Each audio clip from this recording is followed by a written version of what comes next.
Yep, it is live. Yes, we are live. We are live on YouTube. We are live on Zoom, obviously.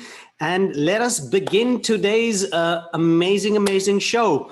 Our guest on Raw Live with your host, Rohit Bassi, is an international keynote speaker, executive leadership coach, business strategist, and organization transformationist specialist. Okay, that's a lot of things. I'm going to feel very shy asking him many questions today. Being a PETRONAS scholar, PETRONAS, okay, again, the accolades just keep on building up. He served in PETRONAS slightly over a decade. Formerly one of the co-leaders of PETRONAS project management process development program, he has impacted over 120,000 people from over 69 nationalities through his training, coaching, and keynote deliveries. He was invited to speak by a United Nations agency when he was 17 years old. So are you telling me you're 20 years old now? I thought I was about 19. 19, okay. And been traveling to over 46 countries to deliver keynotes and conduct workshops since then. He is constantly on a mission to create positive ripple effects, and as such, he is constantly initiating multiple concurrent community service programs, not only in Malaysia, but globally. He is the founder and president of the Malaysian Positive Psychology Association, co-founder and president of Malaysian Association of Professional Trainers and Coach, founder of the ASEAN Corporate Happiness Culture Community. Let us welcome our guest who lives by the motto of touching hearts, transforming lives. Welcome, Sunil Hasmukharay. And let's talk to him about discovering happiness. Thank you, Sunil, for being here today. Thank you very much, Rohit Bhai. It's such a pleasure being here with you. A pleasure all mine. Pleasure all mine. I've given a brief about you just to start off the session for our viewers, for our listeners. Just some insight about you. How did you get to the place where you are? Wow, that's and I'm talking about the beach behind you, not as in life. See, the beauty of COVID is you could be in a messy, ugly room, yet with a virtual screen, you will be anywhere in the world. You don't even need a passport. Very true. So yeah, it's been an interesting journey. It all started with lots of volunteerism work, and that got me excited, and that gave me a lot of opportunities, and that gave me a lot of room to grow. A lot of learning happened because my dad, being a teacher that he has been focusing on the importance of community work, social work, volunteerism, and all that. And I guess that has been so amazingly useful over the last about 20 years now in my life. So yep. Interesting. So Sunil, I remember I first got into contact with you maybe about 4 years ago. And we only actually really met 2 years ago. And there was a great connection over there. We've shared stages in different conferences. So one of the things discovering happiness is a very close topic to you, which I'm fully aware of and which you've always spoken about. And so my first question to you all about this discovering happiness is, what is your observation about people in the world with regards to happiness? It's a good question, Rohit. And I think people are becoming more and more unhappy, right? I think while technology and social media has really helped us connect, I mean, you and I are connected to social media, you and I have connected to all the different kind of channels. And I think it's amazing. However, the very moment mankind have now let loose and have forgotten to take control of our lives, technology has taken over, and because of that, right, we are starting to become more and more unhappy. Why do I say that? Because very simply, you wake up in the morning, and among the first things that you do is to now scroll onto Facebook. The moment you mm, scroll onto Facebook, and you now see that another guy who is a colleague and is probably younger than you has just bought a brand new, Mercedes Benz or a Ferrari, and immediately it crosses your mind, why is it I can't afford this? Immediately pressure gets built. Now okay. suddenly you come to a point and you see a picture of a friend, who has now moved into a new landed property instead of a condominium that he was staying in, and you tell Mm, yourself, oh, I need to get that too. you know so I guess while social media is such an incredible tool, if we mankind do not have a control over it, I think it is starting to cause a lot of pain. And mm, statistics have shown it. You see, if I can just tell you in concepts and theory, it may be different. But yeah. in Malaysia today, my dear brother, we have got at least 1 in 3 persons who is going through a depression. Mm, And it's shocking.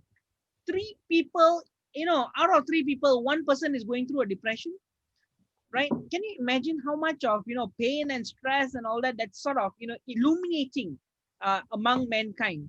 So mm, I people, the more and more successful people are trying to become, the more and more financially people are trying to achieve greater heights, and there's nothing wrong in that.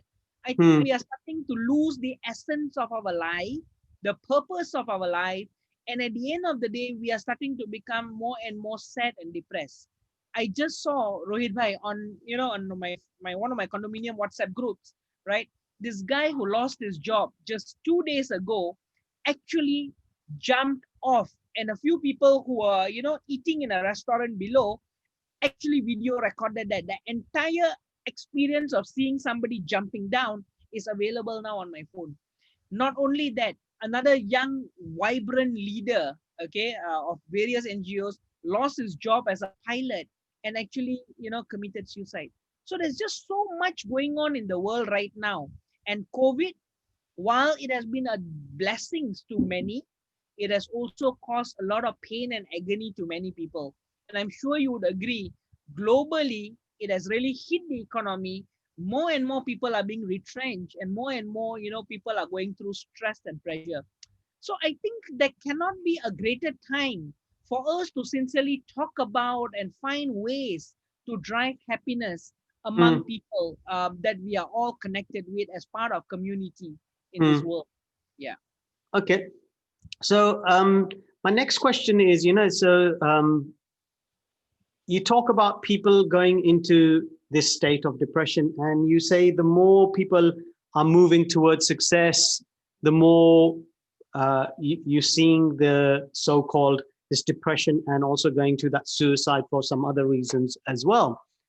My question arises is it success which is causing this grief, or is it the financial burden, or is it the social media or the media profiling of you? What is it?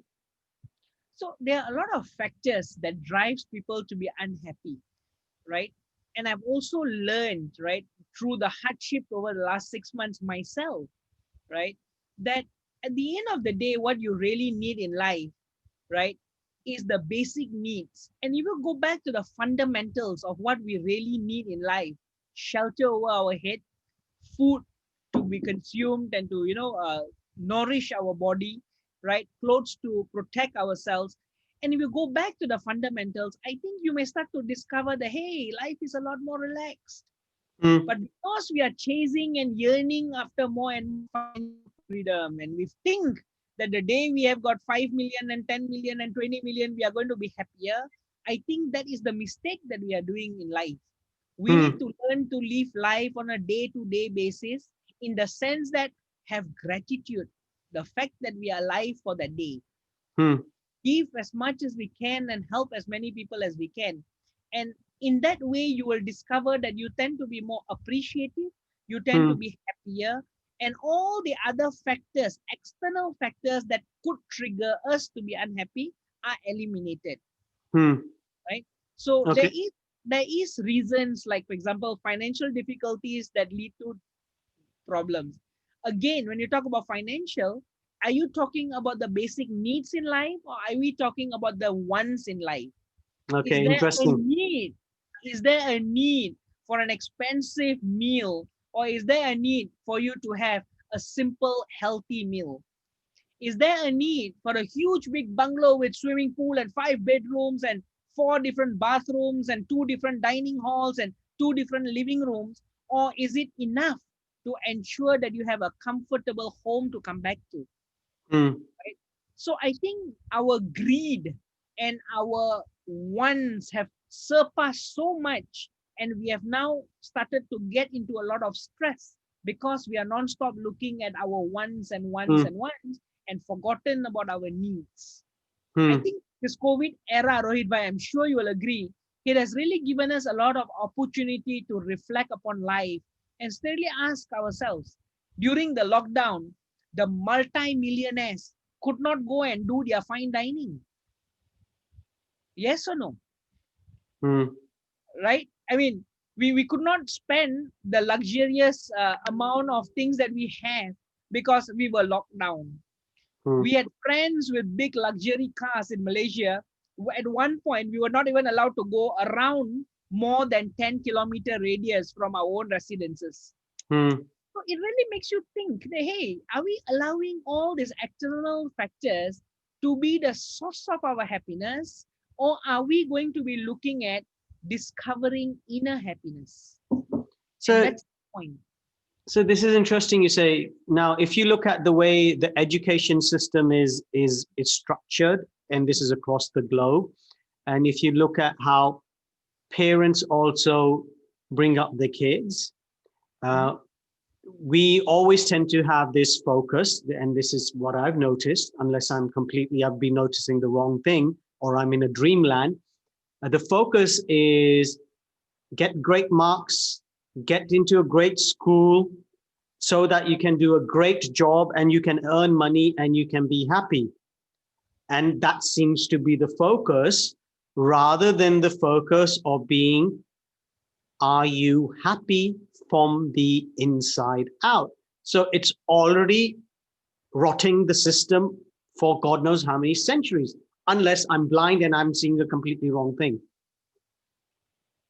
You are absolutely right, Rohit. And that's exactly my observation. I think from the beginning itself, the framing is wrong. See, when a child is born, right, it has nothing. He knows, or he or she knows absolutely nothing, right? It's like this white blank piece of paper, right? Hmm, It is the duty of the parents to nurture and grow it. And hmm, parents are one definitely of the many to also be taken, into a blame, if I could put it that way, right? Because parents themselves are so busy looking at, material wealth and all that kind of thing, forgetting enough time that they can possibly spend to nurture the life of a child, hmm, bring up the child with values and, morality and all that kind of things, right? hmm, I'm starting to also observe their parents who, the very moment the child is born, 2 months later, 3 months later, 6 months later, the mother goes back into the corporate world. Why? Because she's chasing for her dreams in terms of the corporate space. And I'm not saying it's wrong. I think it's perfectly fine for, men and, women to work so hard and really, achieve financial strength. But please do not do it at the expense of your child's life, because the shaping from the beginning is going to play a very important role, hmm. right? So yes, our society is also to be blamed, if you were to put it that way, because there's Hmm. so much of pressure. Oh, why did you get number 3 and why are you not number 1? Yes. Yeah. Right? Why did you get 84 marks and not 100? I know Oh, of a student who came and complained to me, Rohit, right, crying, sir, do you know I had 94 marks and my mother slapped me? I got a shock of my life, yaar. It's insane. it's strange you say that. I've heard parents say to the kids, "Where are the rest of the 6 marks? How did you lose those? And how are you going to make sure you don't lose them next time?" Exactly. Not saying congratulations on the 95, well done. Um, Spot on. and here's what I mean, we're talking about this. Here's one thing which I've noticed, which happens through when we're from a young age. We're conditioned into this.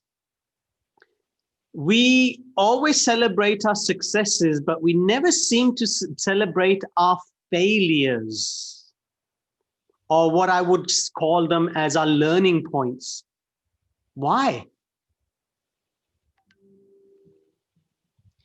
I guess, we have become so caught up in focusing on our failures and looking at it from the perspective of we have failed, rather than shifting the lens and looking at it from an opportunity perspective to say, how can I now take this as a stepping stone, as a learning ground? And I think that's where we are, getting ourselves in trouble. And if you really want to be successful, I think we should not focus on people's success. We should really go and talk to people who have failed miserably in life and learn from their failures, because that's where we are going to be able to shorten our learning curve in life. Right? So which comes up to, so discovering happiness. Obviously, you talk about discovering happiness, but you talk about discovering happiness through AI, and that's not artificial intelligence either. So tell me what your AI is all about, if it's not artificial intelligence. So this is a very, very powerful thing which I've learned, and I'm starting to practice it a lot now in my life. Appreciative inquiry is a very, very powerful 4D process where you start to notice and appreciate the strengths that you have. You then look at what do you want, which is the second D called dream. And then you go down to designing what do you really want. And finally, you deliver what do you really want. So in applying in our real life, right, it is as simple as step one, really looking within ourselves, really appreciating ourselves, really celebrating our goodness, our greatness. Now, this is something that nobody's going to come and tell you, because we have situation where people, when you even ask them, how are you doing? Okay, pulling along, surviving. Not too bad. Yeah, can be better, right? How many times have you ever asked somebody who's, and asked this question like, hey, how are you doing? Like, oh, bro, it's amazing. God has been amazing. I'm just in love with my life.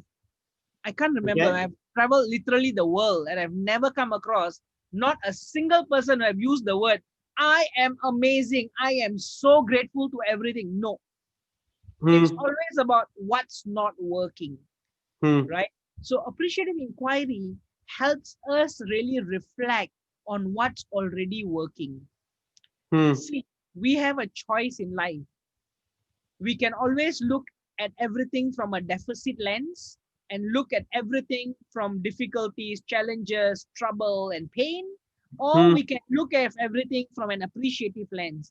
And this is something I learned just very, very recently, sometime last year, when I went over and had a 3 days workshop with the founder of Appreciative Inquiry himself, called Professor Dr. David Cooper Ryder. Amazing, amazing philosophy. Not only that we use that now for helping leaders in organization to drive culture transformation and coaching and all, but I'm also using that in my personal life. So the intention is very, very simple.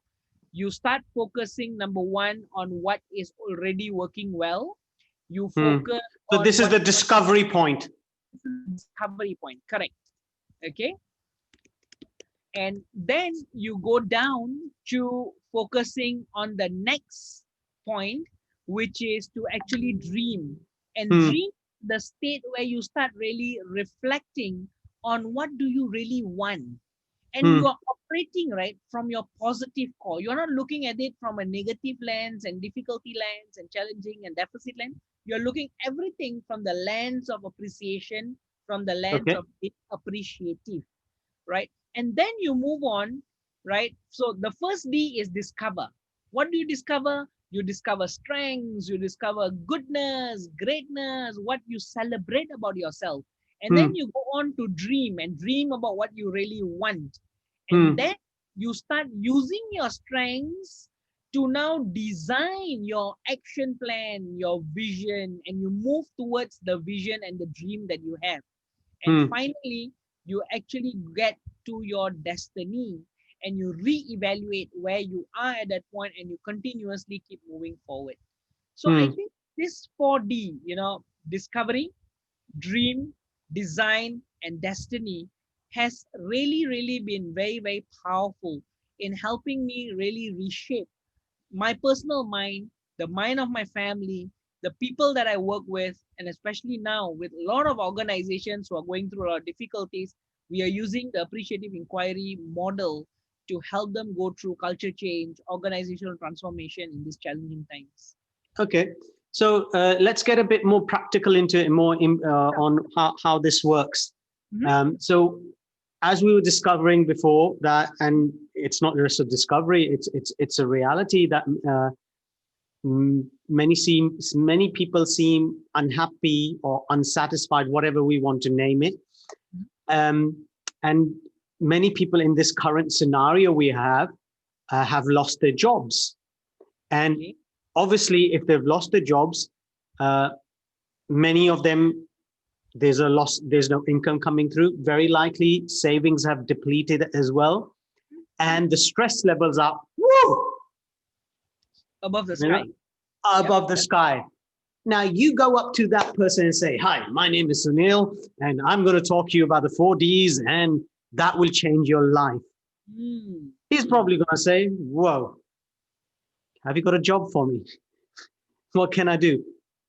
How does a person like that or individuals like that implement that? Because there has to be that practical element, because there's a lot of concepts and ideas, great insights, Mm. but what's the bottom line? Is it going to help with that? Right. So that's a very, very good question because now it's the point where when you are actually not having a job, when you are going through tremendous amount of stress, it's the point where you are not able to even wear the lens of appreciation. Yes. You will never be able to appreciate yourself. You will never be able to appreciate, your goodness, your greatness, your strengths, right? Because at that point of time, you will feel that life is horrible. I am a failure. I can't put food on the table of the family. And that kind of all the negative thoughts will be coming through our mind. So when I Hmm. go in, I don't go and tell them about the 4D, but I will have conversations. And in Hmm. the conversations, I will just ask you to really just look at life and just express a little bit of gratitude, a little bit of what you think is going okay. I'm not talking about a 10, I'm talking about a probably 2. Hmm. But then you help that person move on that scale from a 2 to a 3. Hmm. And any progress, Rohit, is better than regress, Hmm. right? So what we do is we actually help them, right, in that mounting stress that they're going through, really have a conversation and calm them down and help them really reflect back on one, what have their skills been? What have their experiences been? How have they been, earning a decent income that they were earning while things were going well? So it is now that opportunity for us to really, really give them that experience to really reflect on what has been going well. And then as they now say, okay, so now Rohit, these are your strengths, these are your skills, these are your capabilities, and you're so good at doing all Hmm. this. So your role as a coach in the conversation is to continue, emphasizing and giving affirmation so that they will feel that, yes, actually they have it, Hmm. right? And then we continue the conversation to ask them questions like, suppose this problem is somewhat resolved and you get a chance to do that little bit that's going to make you earn a little bit of an income to keep you going. And Hmm. I didn't use the word become a multimillionaire, yeah? Again, I'm talking about small signs of progress. At Hmm. that point of time, how will life be different for you? What do you think would be happening, right? And then we have the conversations to navigate the thinking, to Hmm. look at their strengths and their capabilities and whatever skills that they were eventually able to bring up in that stressful environment, and then trigger conversations about, hey, how do you think we can co-create a possibility for you to get to that little vision of yours moving forward, Hmm. right? And then we get them to work and act towards their action plan and walk them through the journey. Just to share with you, Rohit, when COVID hit Malaysia, almost within the second week, I started receiving calls from friends, and my own sister is a doctor, a specialist in geriatrics, who was so stressed out because the hospital had so many cases, right, Hmm. of COVID coming in. And I could see the stress levels that she was going through, my other doctor friends and nurses were going through, and I then triggered something called the C19 Heroes Support Group. Basically, what we did is we released two mobile numbers for people who are the frontliners to call, to have conversations, and we started supporting them. In 1 week, we had more than 1,700 calls coming in. Wow. Okay. And if I were to tell you the kind of conversations we even had doctors who were feeling depressed, and I even had two which were suicidal cases. That's how bad, the situation was. And it's there where I started using these tools, and I found it amazing to help, right? Hmm. So yes, you are right. The framework looks like very theoretical and all that, but only if we know how to use it to navigate through the conversations and help these people, you actually could do that. Hmm. And then, as this economic situation was getting worse and worse and worse, I noticed that it's going to be a disaster Hmm. for people to actually get jobs and all that. And that's when, with the Ministry of Human Resources in Malaysia, we started off. I launched an initiative called Kesa Siswa, right? Okay. You can check that out on LinkedIn, right? So what we did is we started gathering the career coaches to now coach, Hmm. hundreds of people who were actually jobless. Hmm. And feedback and the kind of appreciations we got was mind blowing. So the point is, I think, really applying all these tools to the fundamentals of our life, and you'll be surprised how it actually could create magic. Hmm. Yep. So it's very interesting what you're saying is, with all that you've said, a question comes to mind is, Sunil, the question which is, yeah, you've done so much work. Mm-hmm, mm-hmm. Yep. You're barely 19 years old. Yeah. Yeah. I'm sure the girls are running after you like crazy. Question is, I mean, maybe I'm wrong. Okay. Was there a turning point in your life that inspired you to shift your perspective of life Hmm. at a very young age? Because look, I mean, age 17, you are speaking in front of one of the United Nations agencies. And then you're talking about touching hearts, transforming lives.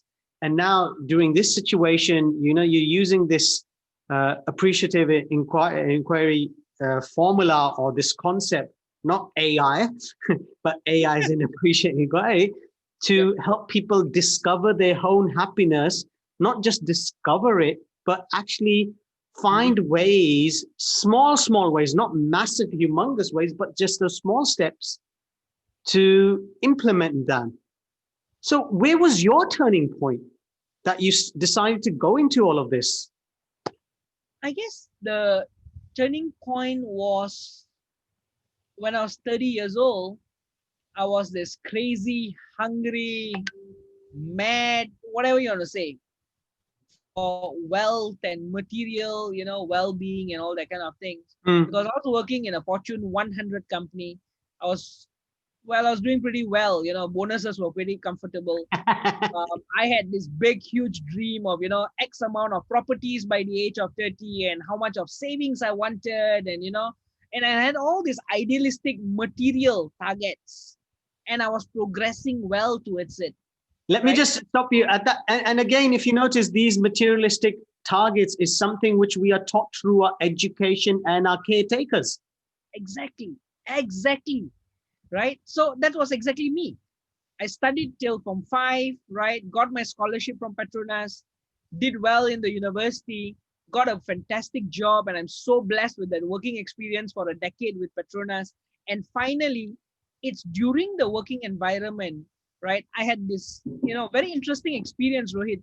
You are an international speaker yourself, and you know how excited you would be when you get invitation to speak at conferences and all that, right? So I had an invitation to speak at one of these international multi-faith dialogues in Jakarta, which I was so excited because we had ministers and all that coming, and I was invited as a keynote speaker. I'm this tiny little fry, probably big in size and short in height, but you know, so I was invited to that, and then I'm supposed to come back to Malaysia for less than 4 or 5 hours. Then I'm supposed to fly off to Japan to conduct a workshop for Petronas in Japan, right? So I was so excited about all this, and just a week before that, I had my master's submission. I had my 2 major board meeting papers which I was working on. And I also sat on the risk and governance advisory of a 120 billion ringgit project in Malaysia in Johor. And I had Wow. important papers to be presented. I got all of it done. I submitted my dissertation and I was so excited. I said, done. I am now going to start packing, doing my presentation, and I'm going to fly away for a week to Jakarta, back, fly out transit to Japan. And guess what? Right after I spoke at a Rotary Club, for 4 nights, I did not sleep. Absolutely zero sleep for 4 nights, right? Because Because I you wanted have to got the finish. Oh yeah, power. I was all excited. Yeah, I wanted to finish the papers, do a good job, really, finish my dissertation, get everything done. And I still remember it was a Thursday evening. I got a call from a Rotary Club. Hey, Sunil, don't forget you are delivering a session later. I'm like, what? Are you sure? I'm like, I was already walking like with all wobbly legs and exhaustion because of no sleep, right? Surviving purely on coffee. And guess what happens? After the talk, right, I was driving home and probably at the speed of about 140, 150, which is normal for me, I actually crashed into a stationary crane. Rohit, this is my second line. I swear that car was a total loss. Nobody that came to my rescue could ever imagine that I would be alive. My sister and 3 very good friends who came over at 2 o'clock in the morning to get me at the accident site were literally shocked to see me walk out of the car with not a single scratch on my body, not a Wow. single drop of blood that came out from my body. And it's then I literally went on silent mode for good 2 weeks. And I started asking myself, what is the purpose of my life? What on earth am I here for? Right, I will make 5 million, 10 million, 20 million. Then what? A big car. Fine. Then what? A big house. Then what? Hmm. That's when it dawned upon me that I've come to this world with absolutely nothing. I came to this world naked. Even Hmm. the first napkin was given by a nurse, right? And when I die, right, they were going to send me off in probably one 3-piece suit, and that's it.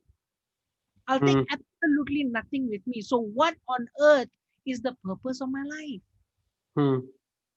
Then I went on this mode of really discovering myself and really understanding that, hey, what's going to be driving, me to really achieve the bigger objective and purpose of my being in this world, right? And that's when I made a conscious decision that I want to go and empower and enrich the lives of as many people as I can around the world. And Hmm. that's why I do what I do. I know that's a couple of times that you have reached out to me and I'm like, sorry, busy. It's just because I'm so passionately doing all the different kind of community work. And I find that there's so much of joy. There's no money, right? The bank balance may not be big, but I tell you, the peace of mind when you go to sleep and that smile on the face going home, right? Knowing that you created a positive effect in someone's life or a community's life, Hmm. organization's life. It's just mind blowing. Hmm. So I now eat, sleep, drink, only positivity, and I want to spread this positivity. And which is why we founded the Malaysian Association of Positive Psychology Association. Yep. Right? It actually, in fact, happened during the COVID, because I was just having conversation with a group of 8 friends who are all positive psychology practitioners. And then it dawned upon us that, hey, you know what? Let's formalize this. Let's, create a platform where we can now engage with speakers, we can engage with experts around the Hmm. world and start sharing, you know. And there are many people, to be honest with you, who comes up to me and tells me this, Sunil, you keep talking and talking and talking and inspiring and inspiring. And how many people are going to listen? How many people's life is going to change by the work that you do? Hmm. And often my answer is this: if anything I do can just help even one person, Hmm. that's enough. Hmm. And that's what I'm doing now, right? Hmm. Just going out there, spreading love, happiness, positivity. And out of all the people, if even one person's life is going to change, then I would be really, really dying with lots of peace. Hmm. Now, I mean, I was going to ask you about positive psychology, but you read my mind somehow. Mm-hmm. I mean, have you got some kind of tracer on my laptop or something? I mean, um, question which arises is, so we've got discovery, happiness, we've spoken about from appreciative inquiry, but you also talk about solution-focused conversation skills to live a happier life. What do you mean by that? Solution-focused conversation skills to live a happier life. Right. So, you see, in all our conversations, Rohit, there is always a timeline, if you have noticed, Hmm. right? There's always something about the past and there's always something about the future, Hmm. right? And there is always something positive, something engaging, empowering, and something negative. Am I right? Yep. So Dr. Hye Sun Moon from University of Toronto, who is a mentor of mine, actually has developed this dialogic orientation quadrant. And quadrant number 1 is positive and future, called preferred future. Quadrant number 2 is positive in the past, called resourceful past. Quadrant number 3 is dreaded past, because it's in the past and it's negative. Okay, sorry, troubled past. And quadrant number 4, which is future and negative, it's called dreaded future, right? So every time that you have a conversation, whether it's with yourself or whether it's with somebody else, if you keep this quadrant at the back of your subconscious mind and you constantly be mindful, then you will notice how often are we having conversations that are focusing on the troubled past or the dreaded future. Hmm. And our role as mission drivers, people who are coaches, trainers, or anybody in the world should be to have conversations with everybody that only focuses on quadrant 1, preferred future, quadrant 2, resourceful past. When Hmm. you now navigate conversations in that positive space, you notice that there is a shift in your emotions. You will find there is a very positive shift in your mind, and that will trigger a lot of different positive experiences. Hmm. Remember what Lao Tzu said: watch your thoughts, they become words, right? Hmm. Watch your words, they become. Would you like to take a guess, Rohit bhai, before I actually tell you the answers? Tell the answer. Go ahead. I'd rather hear you say it. Watch your thoughts, they become words. Yes. Watch your words, they become action. Yes. Watch your action, because they become habit. Watch your habits, because they become your character. and watch your character because they will become your destiny. So Hmm. therefore, it all starts with the thoughts. So the kind of thoughts that comes to your mind, the kind of conversations you have, right, has to always be in quadrant one, preferred future, and in quadrant two, resourceful past. I learned this, a couple of years back, and I actually did a detailed foundation program again with her, right? Just recently during the lockdown. And I tell you, it's so beautiful when you really sit down and analyze the words that we are using. A simple example, right? Rohit, you are doing an incredible job, with this life, with Raw. I tell you, it's amazing, man. But only if you were to do A, B, C, D, E, F, G, right?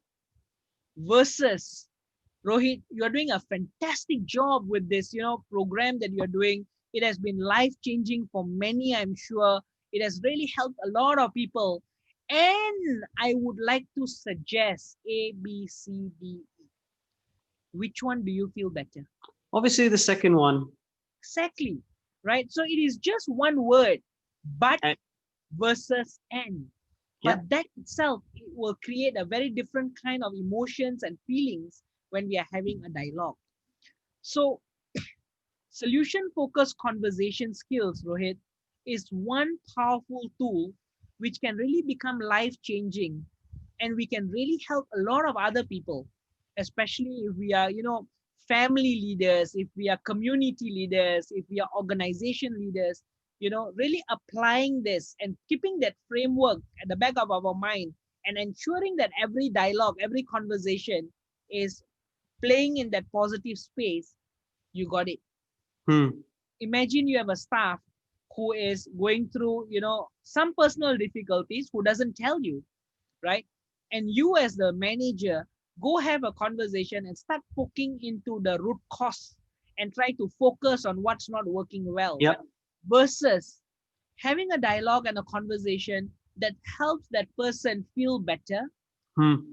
helps that person appreciate himself or herself better, Hmm. celebrate the little good things that that person is doing, Hmm. and helping that person to progress to getting things done so that you are happy, he or she is happy, and you create a happy work culture. And that's Hmm. exactly what, Rohit, we are doing now with the ASEAN Corporate Happiness Culture Community. Yep. I'm working very closely with a lot of the senior HR directors and senior HR leaders in Malaysia, Indonesia, in Philippines to try to create this wave of corporate happiness culture by only doing one thing, just changing the kind of conversations that leaders have with employees. And we Hmm. can do that, right? Just shift the conversation, you will shift the kind of actions that comes along with it, and you shift the results that we want in organizations or in our own lives. So, uh, so doing this corporate wellness, happiness across organizations, the Mm, question which comes to mind is, well, that's great, wonderful, mm, yeah. And how much is it going to cost me? That's one question. And the other is, you got the other side of the coin where people saying, this is all blah, blah, blah, blah, blah. It doesn't work. How mm. do you deal with that? So I guess experience is the best teacher, right? So very often when we communicate with leaders, we share with them tools, we share with them, one or two real conversation, real case studies, right? Where we practice it, right? And help them really notice their own emotions, help them really notice their own experiences. And once they feel that, hey, you know what? Yeah, you are right. In fact, like this afternoon, I actually met a client, right? So, Sunil, why must I do solution focused conversation skills versus effective communication skills, right? So, I guess at the end of the day, giving them that opportunity to experience the difference and being able to appreciate the tool and the whole navigation experience is what's going to drive that opportunity. What's the cost? It could be free and it could cost hundreds of thousands. Mm. It's interesting. You say effective communication or solution focus communication or conversation, because my whole thing is about conscious communication, Exactly. which literally means, if you translate it, is solution focused. And I recall a conversation with, I'm talking about just not one leader, number of leaders, forget about leaders, even people in my circle, or you could say certain other people at, and so they say, oh, everyone does communication. Why do I need to learn communication? Now, my answer to them is, we're always communicating. What you knew when you were 5 years old, you're not aware of it now. You know, so things change, seeing you as an individual evolve. And it's strange how these people are stuck in their ways. So what is that we can do, or how can we show them the power of this solution focused conversation skills? So again, like I said, I think the best would be to give them an experience of it, Hmm. to give them that opportunity to just practice it, to Hmm. give them that, experience where they can really notice the difference between a normal conversation Hmm. and a more appreciative, inquiry focused, or a more solution focused conversation. Hmm. And they will be able to see the difference, Hmm. right? Like I said, I've been doing this for the longest time, and I've experienced this with many clients. I've had clients who come and ask me, hey, the program is such a premium program, it costs us a lot more than the normal communication skills program. I'm like, yeah, you can get coach handbags at $20 at, like Malaysia, we have got something called Petaling Street, right? The night market, or you could go to the, big malls like KLCC and pay thousands of bucks for it, right? At the end of the day, it's about the authenticity and the effectiveness of the tool, which will really help you drive that change that we want. Hmm. Right? So that's where I feel the easiest way I've been able to share this with a lot of leaders, right? In fact, in many countries that I do work with, right, is to give them an opportunity to experience it.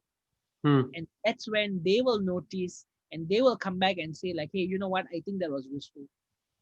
So the Okay. usefulness, this doesn't come from me, the usefulness comes from their own experience. And that's Hmm. where they get in touch with us and says, hey, can you do this for us and help us out? Hmm. So if there's an individual who is, I mean, individual or leader or whoever it could be a housewife, it could be a child, Mhm. um, and they're going through a tough time. And we spoke about depression in the Mhm. earlier on, Mhm. with a lot of things which are happening nowadays. Yep.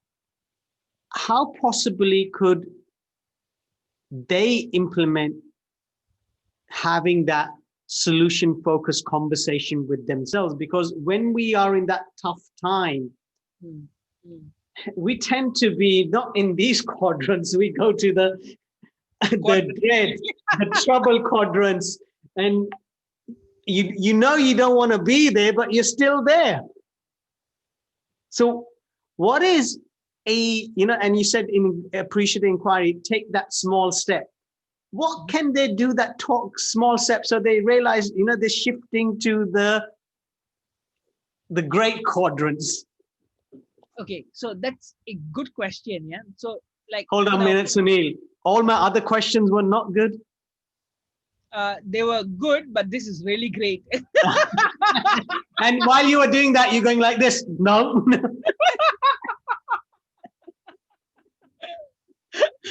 So I guess, what happens is when you are actually going through that sort of an experience, right? You are so right. We may not be in the right frame of mind to be able to have that conversation. And that is why it is so useful to have conversations with people that you care, that you trust.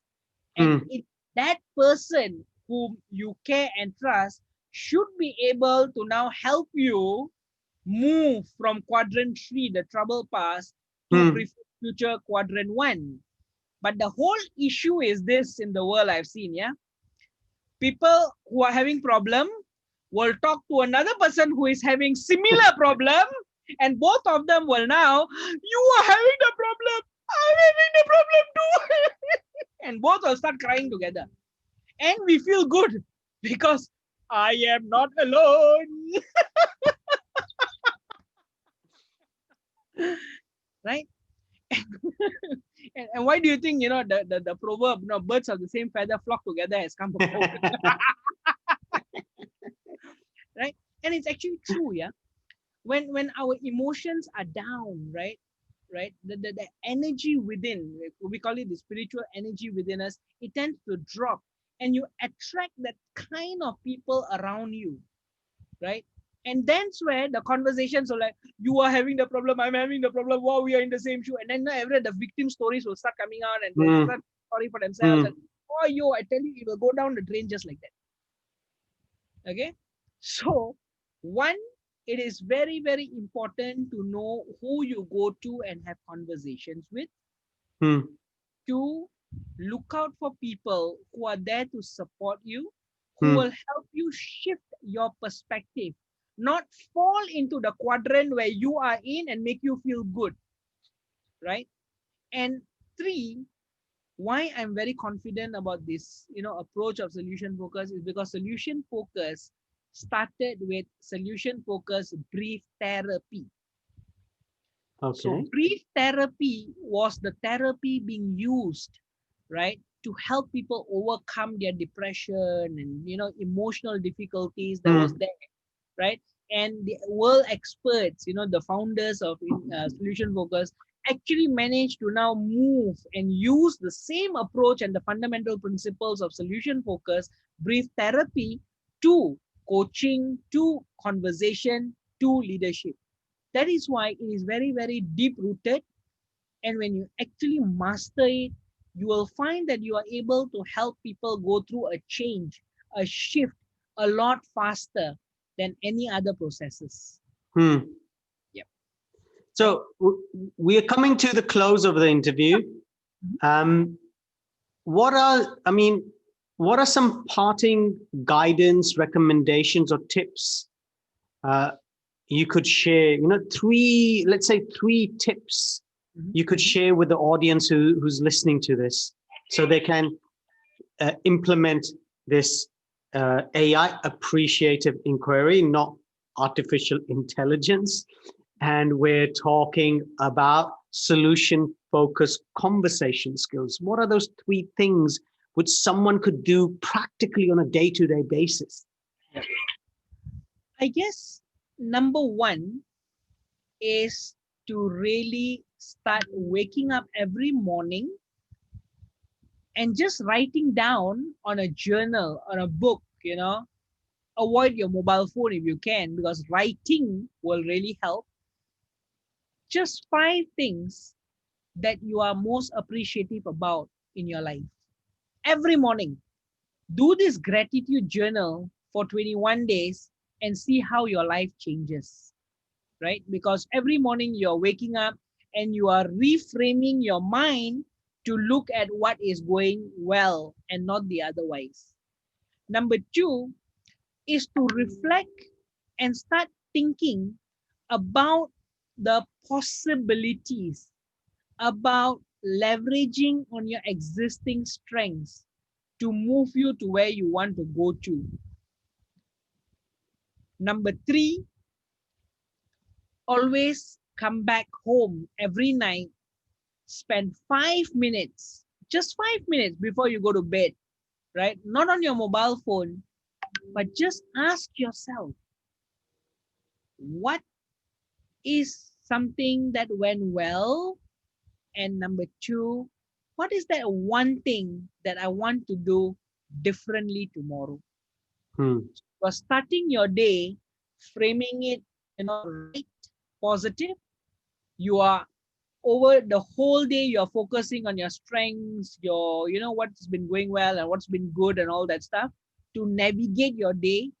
And in your day, reflecting on these 2 questions. Number 1, what has gone well for the day? Number 2, What do you hope to do differently tomorrow? And that are the simplest actions that I would highly recommend Hmm. any one of us to start practicing. Okay. And how can people connect with you? Where can they call you, email you? How do they get in touch with you? So anyone can get in touch with me on LinkedIn. My full name is Sunil Hasmukharay. So you can connect with me on LinkedIn. You can get in touch with me through WhatsApp. All right. My WhatsApp number would be +6 012 958 5357, or just Google Sunil and I'm sure they will link you to my Facebook. Thank you, thank you, thank you, Sunil. Truly, truly appreciate for you being over here. Great gratitude, as always, So from the much. heart. Thank Um, you. and to all the listeners for listening in, truly appreciate it for you taking the time to listen to Sunil and get practical insights on appreciative inquiry and solution focused conversation skills so you can have a happy life and you can discover how to have a happy life. Thank you so much, Sunil, once again for being here. And we are now going to sign off from this live session. Take care, everyone. Thank you very much, Rohit. Have a wonderful day ahead. Bye bye. Thank you from Raw Life. Take care, everyone.